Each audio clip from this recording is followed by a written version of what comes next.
Oh, hey guys. Long night.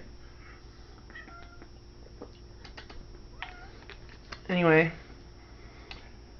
um, I'm John, and I'm done going by Orko, mostly because, well, it's time for a change. I'm now referring to myself as the Geek, not to be confused with every other geek out there, because there are plenty. My cat's done with me. Or not. She never knows when to say no. Anyway, I'm here because I just got out of a preview screening of the new Godzilla film. And I felt it needed a review. And there are going to be spoilers, but I will save them for the end of the video, and I will tell you before they come.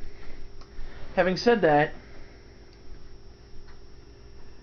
this movie was, and I feel I should say before I say any of this, this is my personal opinion. If you like or dislike the film, that's your opinion, and I respect that and understand that. I walked into this movie mostly thinking to myself, don't be another version of the 1998 film. And thankfully it is not. James Rolfe, the angry video game nerd, made two specific rules for a Godzilla film. He needs to breathe fire, and he needs to be indestructible. Now, without giving any spoilers, I can't tell you if this movie pulled that off. I'll tell you later when spoilers come. Having said that too, this was a very, very surprising film. I very much enjoyed it. I did not see a lot of it coming. There were things in this movie I wanted to see, but I didn't realize I wanted to see it until I saw it. A perfect example, and I don't think this is too big a spoiler to let out, but it might be a spoiler to some people, so just letting you know. You get kind of a close-up of Godzilla's eye. Like, they get close enough where you can see him kind of blink for a second, and I was like, wow, that looked like a real biological creature's eye. It didn't look like horrible CG.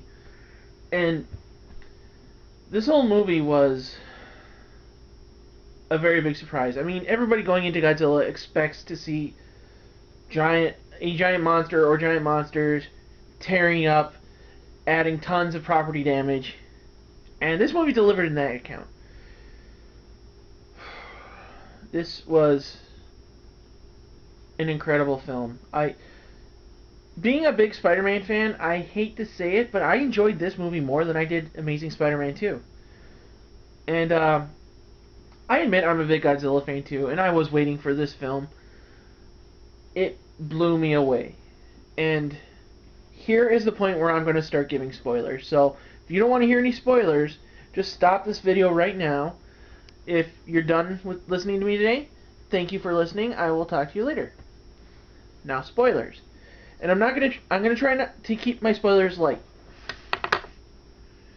Godzilla fights other monsters in this movie, and I don't think that's a huge surprise, because if you look at any Toys R Us, you're going to see toys of the other monster. I think they called it MUTO, and that's an acronym for something. I don't remember because I really was trying to focus. The biggest problem I had with this wasn't even really the movie's fault, it was the theater's fault. The sound was very, very loud, and that physically hurt at some points. And I got stuck going into a 3D showing because that was the only one they were offering, and the 3D was very unnecessary. I mean, it was noticeable if you focused on it, but you're not there to focus on the 3D, you're there to focus on the action. So, being like that, saying that, I felt like I really needed to focus a little extra hard on the film to get past the 3D. So, Godzilla fights a monster. Awesome. He's big, clearly, and you get to see, you see him pretty well when you see him, and the first, like, half of the movie, or at least third of the movie, is just build-up. You don't see him at all, and at the beginning, they're talking about, like, the monster, what is causing all these natural events or whatever, and something I really loved, when they first introduced him, they referred to him as Godzilla, which is the Japanese, wording of it. Maybe it's a different word. I don't know. Godzilla, it's honestly, to me, it's the same thing. But anyway, you find out pretty well into it that the monster they're following isn't even Godzilla. And that was a surprise to me. You knew there was other monsters coming into this, but to have the monster you're following end up not being Godzilla right away, to have the other monster show up before Godzilla shows up, that I was very impressed with that. And God, there's so much in this movie that I tried to remember for this review.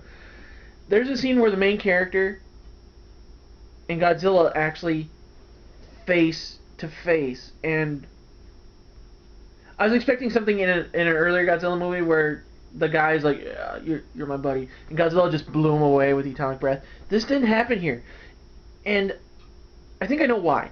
But before I get into that, this oh geez, there's so much.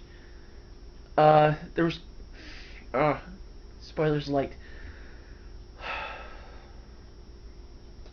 There was a lot going on in this movie.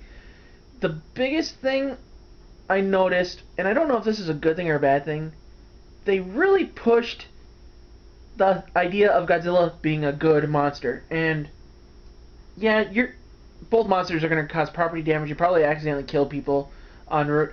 I don't remember seeing Godzilla actually killing anybody in this film. He definitely did plenty of property damage, but that's because of his thunderous thighs.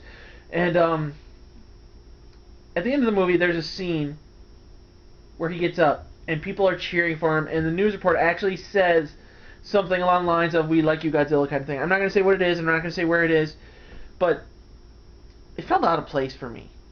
Like, yeah, you can be like, "Yay, Godzilla, you saved us," but he's still breaking stuff. He's still stepping on buildings. I'm pretty sure a person or two got stuck in there somewhere.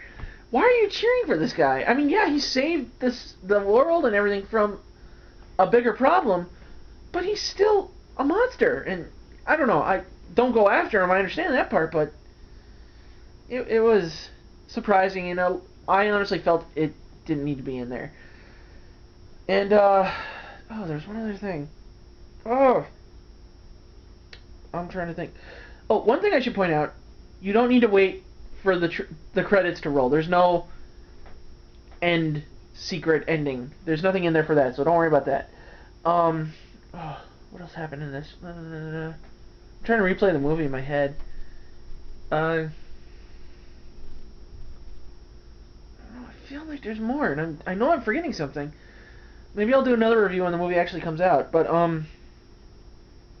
yeah, I honestly would give this movie a thumbs up. Go see it. If you're a Godzilla fan, you will love this movie. There's no doubt about that. One thing I did remember. Like I said before, those two rules: Godzilla's indestructible and he breathes fire. When I mean indestructible, I mean against the military. The military is never able to drop Godzilla, which they screwed up in the '98 film. They fixed it in this movie. I don't think anything military even came close to dropping him. I don't think he even felt anything from the military. And he breathes atomic fire, or fire breath, whatever you want to call it, and it was amazing. The first time he does it, you see the glow up his dorsal spine slowly growing up, and at first you don't even realize what it is, and then you see it trail up his spine, and halfway up I'm like, oh crap, finally. And it's mind-boggling. Not mind-boggling, I'm tired. It's amazing, I guess is a good word. So this movie was very impressive, soared above my highest expectations. If you're a Godzilla fan, you will love it. If you're not, you probably will also love it. Go check it out and have fun at the movies. I am going to sit and watch Godzilla vs. Gigan on Mystery Science Theater 3000. Are you ready?